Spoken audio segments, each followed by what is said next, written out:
This video is sponsored by Vasant & Co. ஒரு பொண்ணுல இந்த வாரம் வந்து தாய்ப்பால் கொடுக்குற வாரம், அம்மாக்கள் வாரம்.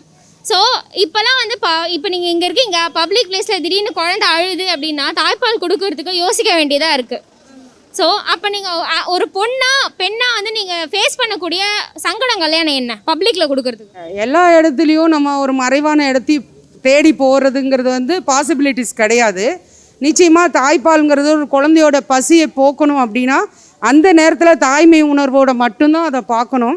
பார்க்குறவங்க வந்து வேறு கண்ணோட்டத்தில் அதை பார்க்கக்கூடாது. பார்க்குறவங்க அதை காமக்கண்ணோடு பார்க்காம குழந்தையின் பசியை போக்கூட கனிவான கண்களோடு அதை நோக்கணும். நாங்கள் எந்த யோசனையும் கிடையாது. தாய்ப்பால் கொடுங்களா எங்கள் அம்மா அடிப்பாங்க. உண்மையாக கஷ்டமாக தான் இருக்கும் பாப்பாவுக்கு வெளியே இடத்துல போகும்போது ஃபீட் பண்ணுறதுக்கு. ஒரு சிலர் வந்து அதை புரிஞ்சுக்கிட்டு வழி விடுறவங்கள கொஞ்சம் இடம் காட்டுறவங்க அந்த மாதிரியும் இருக்கிறாங்க. ஆனால் நிறைய இடத்துல நிறைய சங்கடமாக நாங்கள் ஃபீல் பண்ணியிருக்கிறோம். நிறைய இருக்குது. இந்த பர்ச்சேசிங்லாம் போகும்போது குழந்தைங்க ஃபீட் பண்ண ரொம்ப கஷ்டமாக இருக்கும். நம்ம சேரீ கட்டினோன்னா நம்ம எங்கன்னா மரப்பாக உட்காந்து குழந்தைக்கு தாய்ப்பால் கொடுக்குறதுக்கு கரெக்டாக இருக்கும். தாய்ப்பால் கொடுக்குறது தான் நல்லது உடம்புக்கு. அது வந்து ஒரு சிலர் வந்து மாடெல்லாம் இது பண்ணுவாங்க. நம்ம குழந்தை பெற்றுனா நம்ம தாயின்னு சொல்லக்கூடாதுன்ற மாதிரி மாடெல்லாம் ட்ரெஸ் போடுறவங்களும் இருக்கிறாங்க. என்னை பொறுத்த வரைக்கும் குழந்தைன்னு பெற்றா சேரீ கட்டினா தான் நல்லது. குழந்தைக்கு தாய்ப்பால் கொடுக்குறதுக்கு யூஸ்ஃபுல்லாக இருக்கும். வந்தால் சுடிதாரில் தான் வருவேன்றாங்க. அது என்ன ஓப்பன் பண்ணுற மாதிரியா இருக்கும்? பசிச்சுதுன்னா எந்த பாலை கொடுப்பாங்க? ஆல்ரெடி ஒரு டப்பா ஒன்று கையில் பிடிச்சிக்கிறாங்க பிளாஸ்டிக்கில். என்ன பண்ணுறாங்க, அதில் கொஞ்சம் தண்ணியை வச்சு அந்த குழந்தைய ஏமாற்றிடுறாங்க. பால் எங்கே கொடுக்குறாங்க? அப்படின்னா நம்ம வழியில் பசி எடுத்தால் பின்ன பால் கொடுக்க முடியலன்னா என்ன பண்ணுவாங்க? வேறு பால் கொடுத்தா பாப்பாவுக்குலாம் ஒத்துக்காது. அம்மான்ற உறவு வந்து உண்மையாக இருக்கிறதுனால தான் இன்னும் உலகம் இருக்குது. இல்லைன்னா போன கொரோனாவிலே அள்ளிட்டு போயிட்டுருக்கோம். நீ கப்பலில் போனாலும் பசிக்கும், அப்போ பால் கொடுக்கணும். அம்மா ரோட்டில் போனாலும் பசிக்கும். அது பிச்சை எடுக்கிறவங்களாம் எப்படி கையில் தூக்கிட்டு போகிறாங்க. இப்போ தான் பேக்கே கொடுத்துட்றாங்களா, அதை வச்சு நீங்கள் சொல்கிற மாதிரி நைட்டியே தான் போட்டுன்னு தெரியணும் பால் கொடுக்குறதுக்கு. வேறு என்ன பண்ணுறது? கஷ்டமாக இருக்கும் பப்ளிக் கொடுக்குறதுக்கு. துண்டு இருந்தால் அது போட்டு மேலே போட்டணும். குழந்தை குத்து தான் ஆகணும் பால். எப்படின்னா குழந்தைக்கு கொடுக்கணும் பால்.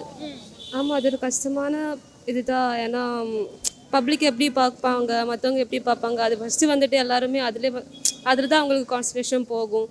ஸோ அவங்களுக்கு அதிகமாக டென்ஷன் தான் ஆகும். மீன்ஸ் குழந்தையும் அழுகுறாங்க, அதையும் பண்ண முடியாது. ஸோ அது ஃபேஸ் பண்ணுறது பெரிய பிரச்சனை தான். ஆக்சுவலாக நான் மலையாளி. ஸோ கேரளாவில் இப்போ ரீசெண்டாக ஒரு இஷ்யூ வந்துடுச்சு. ஆக்சுவலாக ஒரு செலிப்ரிட்டியோட போஸ்ட்டு கீழே வந்துட்டு ஒருத்தங்க கமெண்ட் பண்ணியிருந்தாங்க, உங்களோட பூப்ஸ் வந்துட்டு சூப்பராக இருக்குது அப்படின்னு. அதுக்கு அவங்க எப்படி நார்மலாக எல்லாருக்கும் என்ன ஆகும், திடீர்னு கோவம் தான் வரும். ஆனால் அந்த லேடி சூப்பராக பதில் சொல்லிட்டாங்க.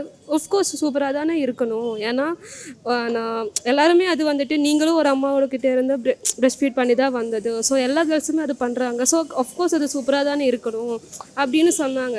ஸோ அது நம்ம வந்துட்டு அதை அப்படின்னு பார்க்க வேண்டியதில்லை. நம்ம ஒவ்வொருத்தங்களும் பண்ணுற ஒரு விஷயம், நம்ம எல்லோரும் பண்ணிகிட்டு இருந்த ஒரு விஷயம். ஸோ அது வந்துட்டு நம்ம ஒரு அசிங்கமாக பார்க்கணுன்னு அவசியம் இல்லைன்னு நான் நினைக்கிறேன். ஆஃப்கோர்ஸ் அப்படின்னு ஒரு தேவை வந்துடுச்சுன்னா பப்ளிக்கே அதுக்காக வந்துட்டு ஒரு இது பண்ணணும். அவங்களுக்கு வந்துட்டு ஷையாக இருக்க ஃபீல் பண்ணாத அளவுக்கு அவங்களுக்கு அது இப்போ தாய்ப்பால் கொடுத்தா தான் குழந்தை நல்லா வளர்ச்சி வரும். முக்கியம் வந்து புட்டி பால்லாம் போடக்கூடாது. தாய்ப்பால் தான் முக்கியம். நம்ம வந்து ஆரம்பத்துலேருந்தே தாய்ப்பால் கொடுத்தா தான் அந்த குழந்தை வந்து நல்லா ஆரோக்கியமாக இருக்கும். நம்ம புட்டி பால் போட்டால் அதெல்லாம் சரி வராது. அதுக்காக வந்து தாய்ப்பால் தான் சத்து. இப்போ வந்து சில பெண்கள்லாம் வந்து குழந்தைக்கு தாய்ப்பால் கொடுக்கறதுனால அவங்க அழகு போயிடும் அப்படின்லாம் நினைக்கிறாங்க. அதுக்கிட்டே சொல்லி தான் ஆகணும். குழந்தை தான் ஃபஸ்ட்டு முக்கியம், அப்புறம் நம்மளுக்கு அழகுன்ட்டு. நம்ம குழந்தை தானே கொடுக்கணும். நம்ம கொடுத்தா தான் அந்த குழந்தை நல்லாயிருக்கும் பெண்காலத்தில். தாய்மை என்பதே வந்து பால் கொடுக்கறதா, அந்த பாலில் தான், தாய்ப்பாலில் தான் வந்து அனைத்து ஊட்டச்சத்துக்களும் நிரம்பி இருக்குது. இது வேறு எந்த உணவாலையும் வந்து அதை சரி கட்ட முடியாது என்பதை பெண்கள் உணர்ந்து அதற்கு தகுந்த மாதிரி இந்த எந்த காலமாக இருந்தாலும் குழந்தைக்கு தாய்ப்பால் என்பது கிடைப்பது அரிது என்பதை மனதில் கொண்டு அந்த குழந்தைக்கு தேவையான ஊட்டச்சத்தை இப்பொழுதே கொடுத்து விட்டால் வரும் காலங்களில் நோய் எதிர்ப்பு சக்தி வந்து அதிகமாக குழந்தைகளுக்கு கிடைக்கும். அதனால் நலமான சமுதாயம் உருவாக வாய்ப்புள்ளது. கண்டிப்பாக இது ஒரு முட்டாள்தனம்னு நான் நினைக்கிறேன். ஏன்னா குழந்தைக்கு பால் கொடுக்கறனால அழகு போனால் அப்போ கல்யாணமே பண்ணிக்காமல் இருந்துக்கலாமே. எது கல்யாணம் பண்ணோம்? குழந்தைக்கு உண்மையாக குழந்தைங்க தான் நம்மளுக்கு எல்லாமே. அதுங்களுக்கு பால் கொடுக்கறதுலாம் அதனால அழகு போகுதுன்னு கேள்வி சத்தியமாக என்னால் யோசிக்க முடியல. அதை பற்றி கேட்காது, எனக்கு கோவம் வரும். பால் கொடுக்க தான் அவங்களுக்கே ஃபஸ்ட்டு பால் வந்து சுரக்கும். ஆனால் அது யாருமே புரிஞ்சிக்கவே மாட்டுறாங்க. சங்கில் தான் பால் கொடுக்குறாங்களே. அழகு நம்ம பார்த்து சம்பாதிக்கிற அழகு. குழந்தைங்க தான் நம்மளுக்கு முக்கியம். பிள்ளை பெற்றோம்னா பால் கொடுத்து தான் ஆகணும். கடைப்பால் அந்த பால் இந்த பால் கொடுத்தா நோவாது. தாய்ப்பாலுக்கு மிஞ்சினது எதுவும் கிடையாது. நீங்கள் எவ்வளோ குழந்தை பெற்றீங்க, நீங்கள் எப்படி கொடுத்தீங்க அதுக்கு பால்? ஆனால் 5 பெற்ற 5க்கு தாய்ப்பால் அதுக்காக வந்து நம்ம வெக்கப்பட்டு நம்ம கொடுக்காத இருக்கக்கூடாது. இப்போ அந்த குழந்தை வளரணும் இல்லை, அதுக்கு வந்து புட்டி பால் போட்டால் அதுக்கு எங்கே சத்து இருக்கும்? அது கொஞ்ச நாளுக்குள்ளே புட்டி பால் குடிக்குது, அது வளர்ந்து வந்த உடனே அதுக்கு சத்து இருக்காது. அதே தாய்ப்பால் நீ கொடுத்து பாரு, ஒரு 2 வருஷத்துக்கு அந்த தாய்ப்பால் கொடுத்தா அது வேறு சத்து, அதுக்கு சென்த்து வரும். அது நம்ம வந்து அழகு போயிடுன்றதுக்காக அதுக்கு குழந்தைய பெற்றுக்காத இருக்கணும், அதுக்கு பிள்ளையே வேணாம் அப்படின்னு இருக்கணும். நம்மளுக்கு வந்து குழந்தை வேணும், குழந்தை பெற்றுக்கிறோம்னாக்கா அந்த குழந்தைக்கு வந்து அதுக்கு நல்ல ஊட்டச்சத்து கொடுக்கறதுக்கு தாய்ப்பால் தான் ஊட்டச்சத்து, தாய்ப்பால் தான் கொடுக்கணும். நம்ம புட்டி பால்லாம் கொடுக்கக்கூடாது, அதுங்களுக்கெல்லாம் அது அவ்வளோ சத்து கிடையாது. புட்டி பாலில் தாய்ப்பால் தான் சத்து. அதுமாரி தாய்ப்பால் கொடுக்காதவளுக்கு அவளுக்கு புள்ளையே தேவையில்லை. ஆமாம், அவளுக்கு எதுக்கு புள்ளையே தேவையில்லை அவளுக்கு. இப்போ வந்து அங்கங்கே தான் ஸ்பேஸ் இருக்குது பால் கொடுக்கறதுக்குன்னு, மறைவான இடம்லாம் வந்து அங்கங்கே கட்டி வச்சுருக்காங்க. இன்னும் எந்த அளவுக்கு அது வந்து இம்ப்ரூவ் ஆனால் நல்லாயிருக்கும், இப்போது நல்லாயிருக்கும் நீங்கள் நினைக்கிறீங்க?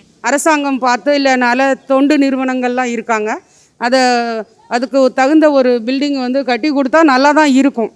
அவங்க தான் செய்யணும். மக்கள் இவ்வளோ அவஸ்தப்படுறாங்கனாக்கா அரசியல் இருக்கிறவங்க அதான் செய்யணும். குழந்தைங்களாம் இப்படி அவஸ்தப்படுத ஒரு உட்காந்து ஒரு இடத்துல பால் கொடுக்கறதுக்கு அவங்க தான் பண்ணிவிட செய்யணும். இப்போ குழந்தைங்களுக்கு வந்து தாய்ப்பால் தான் ரொம்ப பெஸ்ட்டு. ஏன்னா இப்போ நிறைய நோயெலாம் வருது, அந்த மாதிரி இருக்கிற சுச்சுவேஷனில் வந்து குழந்தைங்களுக்கு தாய்ப்பால் தான் ரொம்ப முக்கியம். அப்படி இருக்கிறப்போ நிறைய இடத்துல வந்து இது இன்க்ரீஸ் பண்ணலாம். நிறைய இந்த ஷாப்பிங் மாலில் கூட குழந்தைங்களுக்கு ஃபீட் பண்ணுறதுக்கு சொல்லிட்டு தனியாக ஒரு இடம் வந்து அரேஞ்ச் பண்ணலாம்.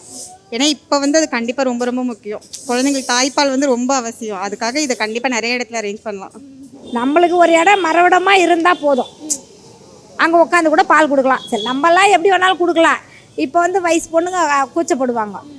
இப்போ எங்கள் மருமக கூட துண்டு போற்றி விட்டு ஆள் வராங்கன்ட்டு மறைவாக பால் கொடுக்கும். அது தாய்ப்பால் நீ கொடுத்து தான் அவனை புட்டி பாலெல்லாம் கொடுக்குறதெல்லாம் பெருசு கிடையாது அப்படின்னு சொல்லிட்டு இந்த போய் வெந்நீர் வாங்கின்னு வரேன், அதை தொடச்சிட்டு தான் நீ பால் கொடுக்கணும்னு இப்போ பிளாஸ்க் எடுத்துன்னு வந்தேன் நான் வெந்நீர் வாங்க.